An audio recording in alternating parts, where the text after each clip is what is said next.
It's Divas That Care Radio. Stories, strategies, and ideas to inspire positive change.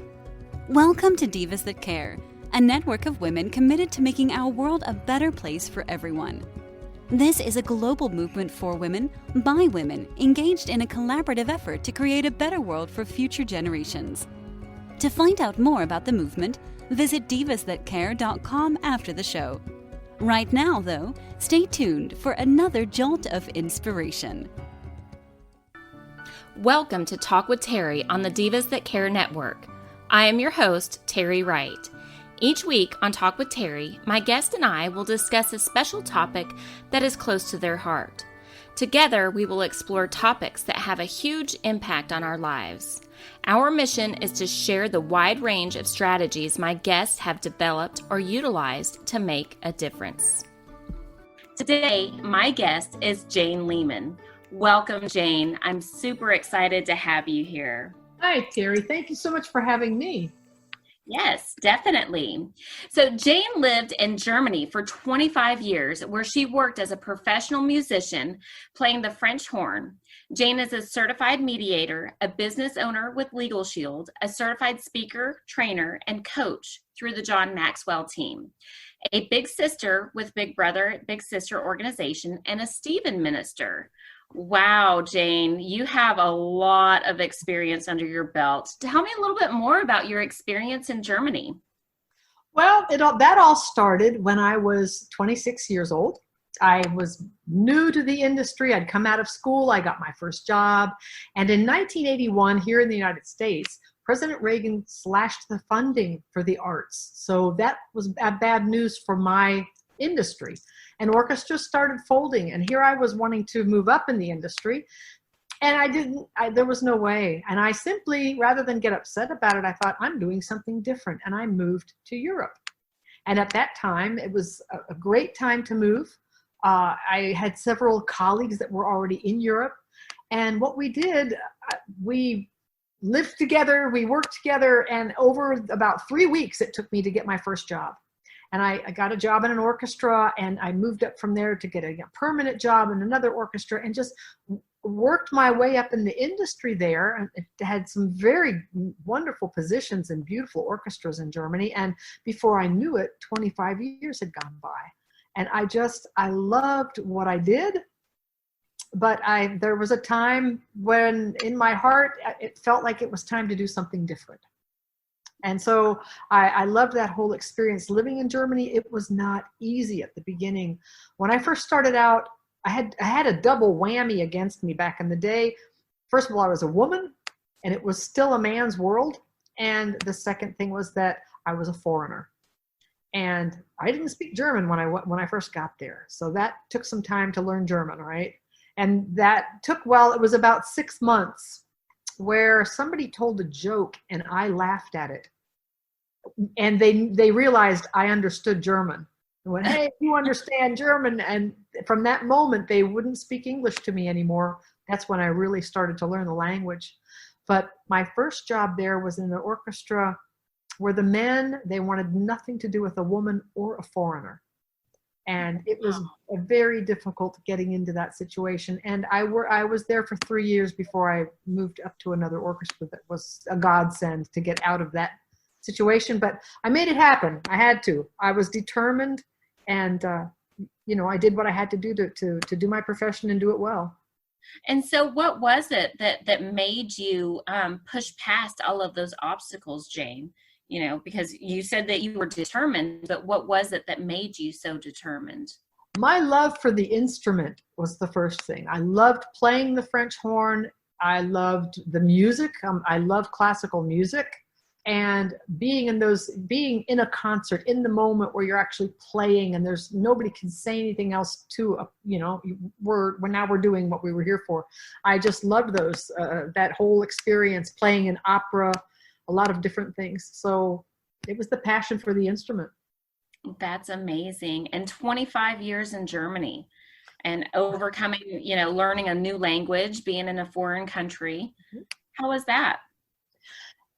At the beginning, it was difficult. I remember the first time I went to a bakery, I practiced, Ich möchte Brot, I want bread. And when I got to the bakery, the woman knew very well that I obviously don't speak the language. And she simply went, blah, blah, blah, blah. What she had said was, we have a lot of bread. What would you like? Because they had so many types of bread in Germany. And I just stood there and pointed because I was defeated. She completely deflated me, So I went home and went, oh my gosh, I really have to start learning this more. And like I said, I worked on it. I worked on it every evening on my own. I learned and learned and learned until I could do it. Mm-hmm. Yeah. Wow, that's amazing. Especially because the conductors were speaking German in a rehearsal. I guess I need to understand that, right? So you didn't have any baseline German language knowledge? No, and at the beginning, I remember, now that you're bringing back memories of sitting there and the other horn players having to say, we're starting at measure 67, for example, because I didn't know what 60, when they, 67 in German, what's that? And they would tell me in English. And yeah. Mm-hmm. So there was a learning curve there. The people were very friendly, though. Definitely. Well, and you obviously overcame and, became very successful. You were doing it for 25 years.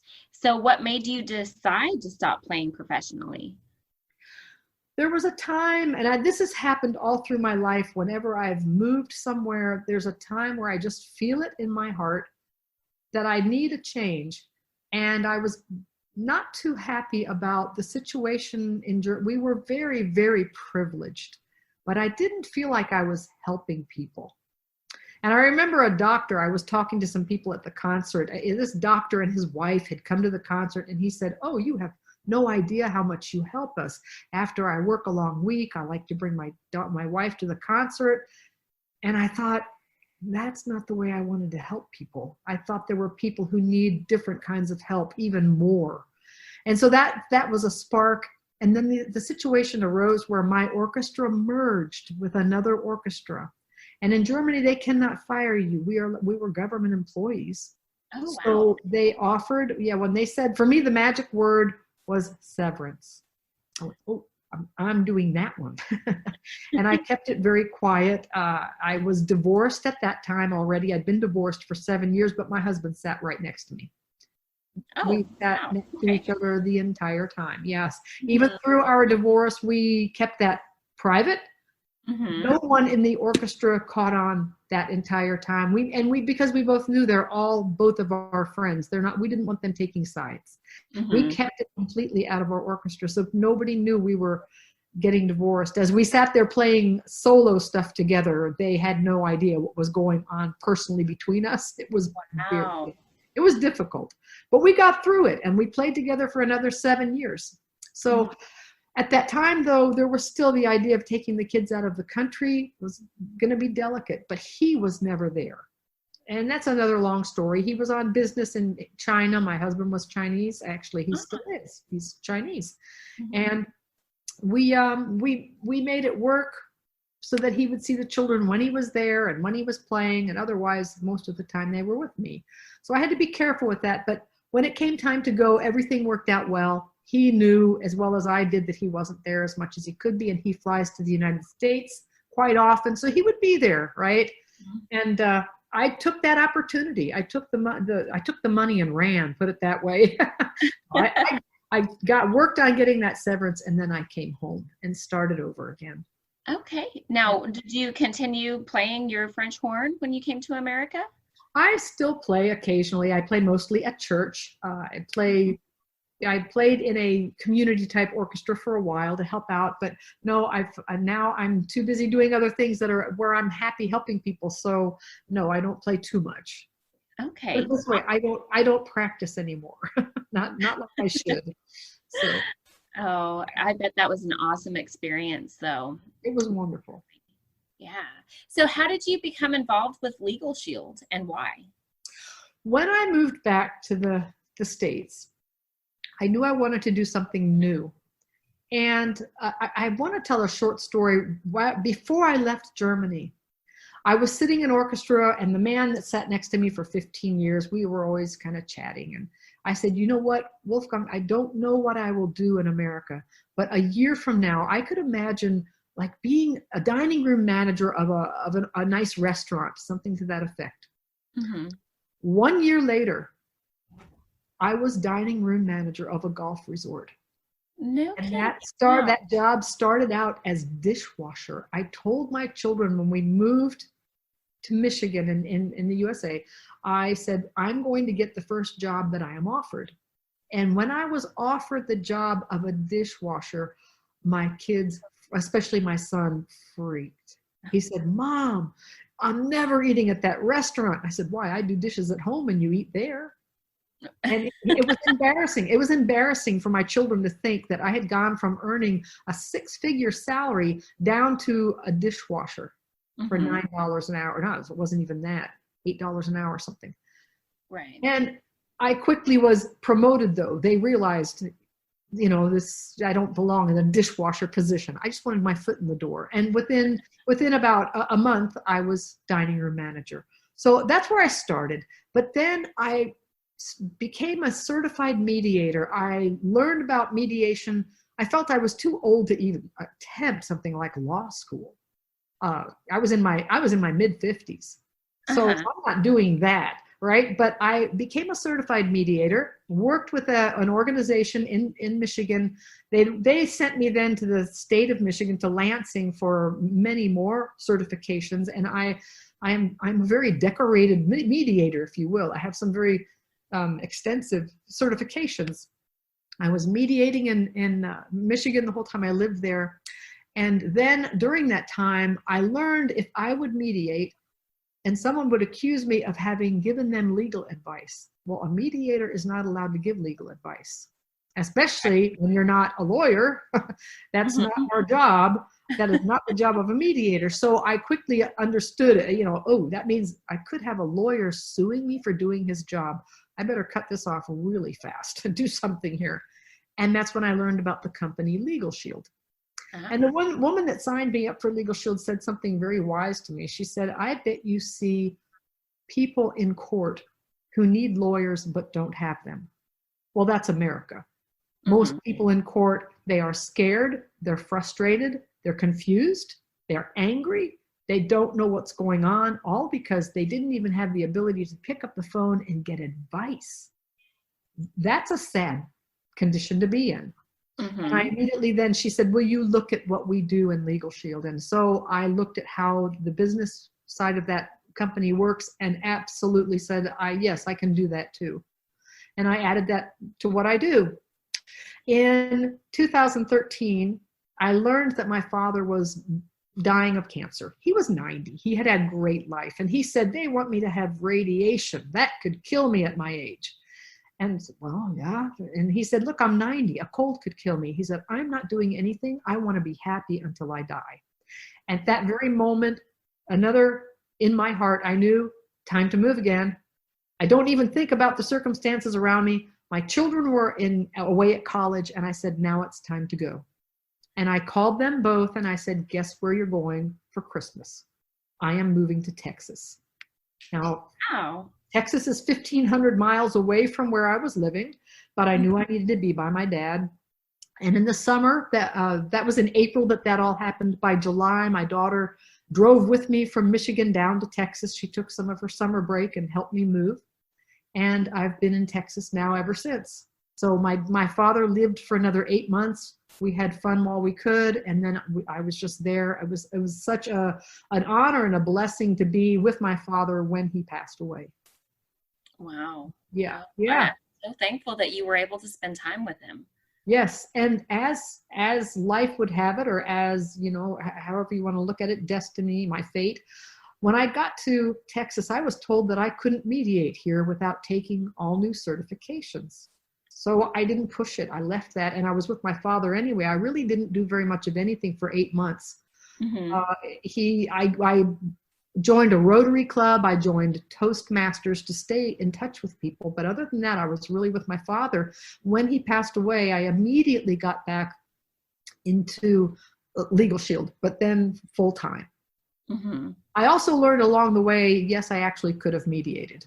And I haven't picked that back up yet, but there's some things in the works there. But my passion is for helping people. And when you do a job that you see people, or they will call you even crying, saying, I was able to talk to a lawyer today and he gave me this advice and he helped me here or there or whatever, that made me feel like I was really doing good. Mm-hmm. And that's why I am so passionate about what I do with Legal Shield. And I'm proud now that we are in all of the United States, all of Canada, and we have now opened up in the UK. So we are branching out. Oh, that's awesome. Yeah. That is amazing. Mm-hmm. Awesome. And so what are your plans for the future, Jane?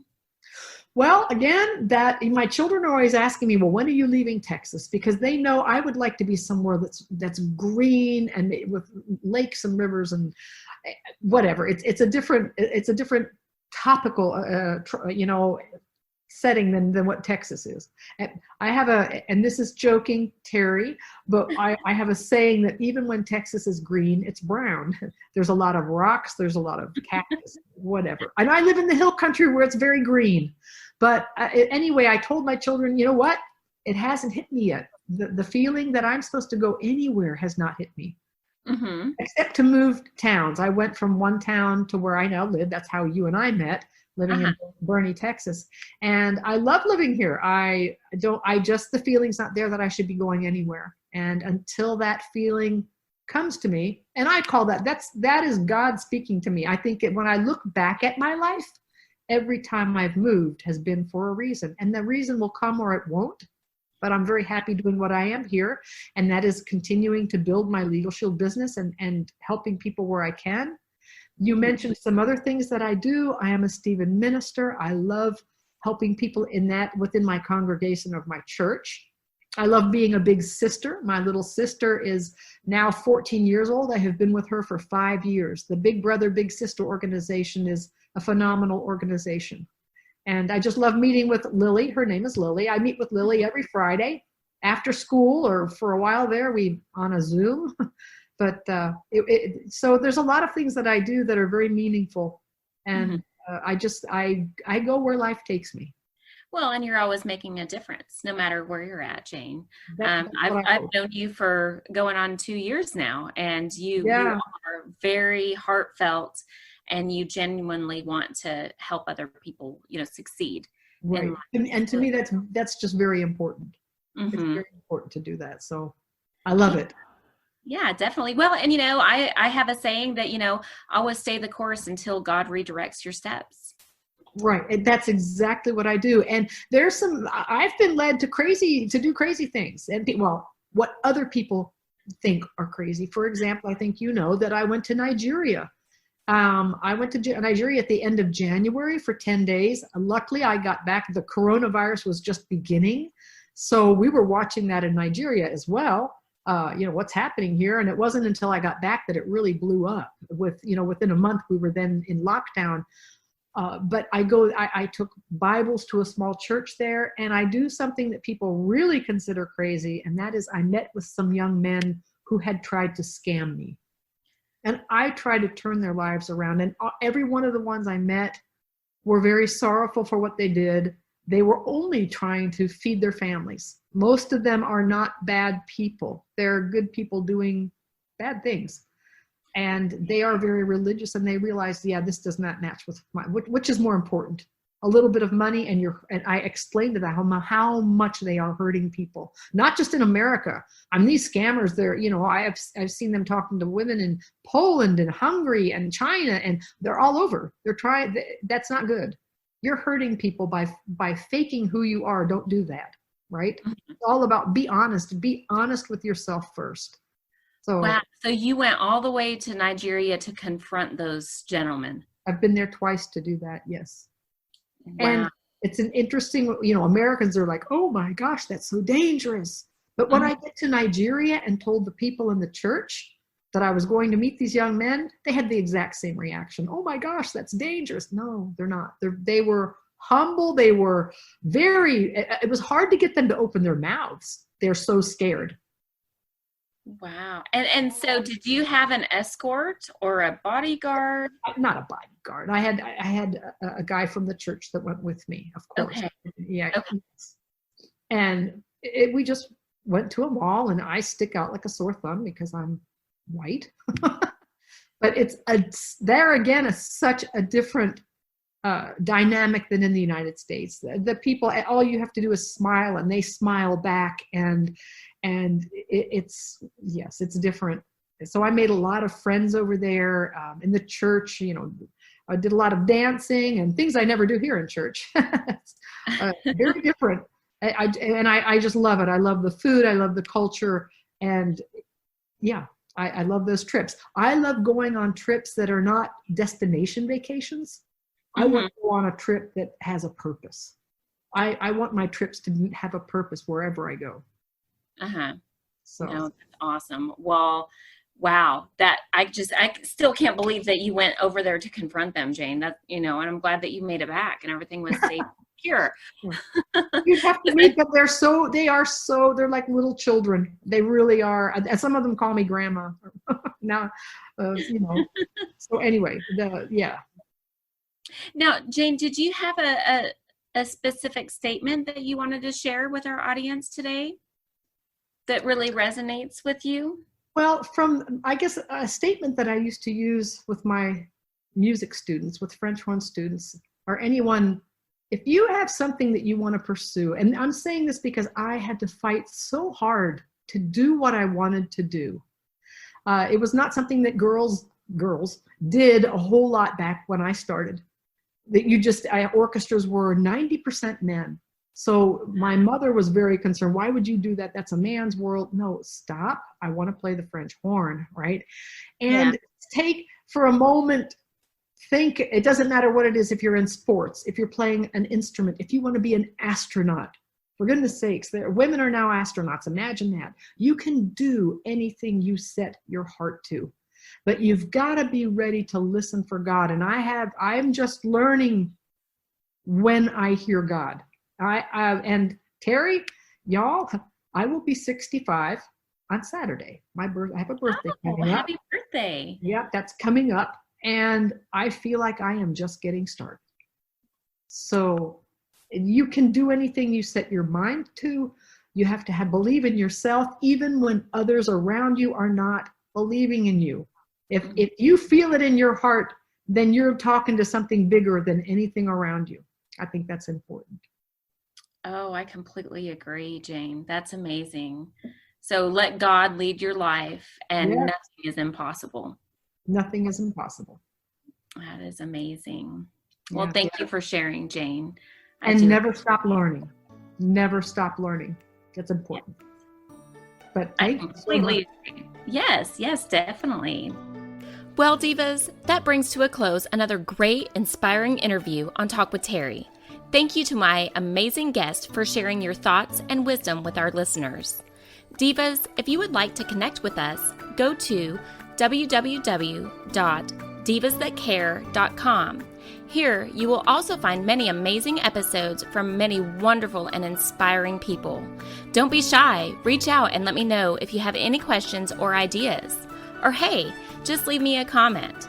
Thank you once again for listening to Talk with Terry. Thanks for listening. This show was brought to you by Divas That Care.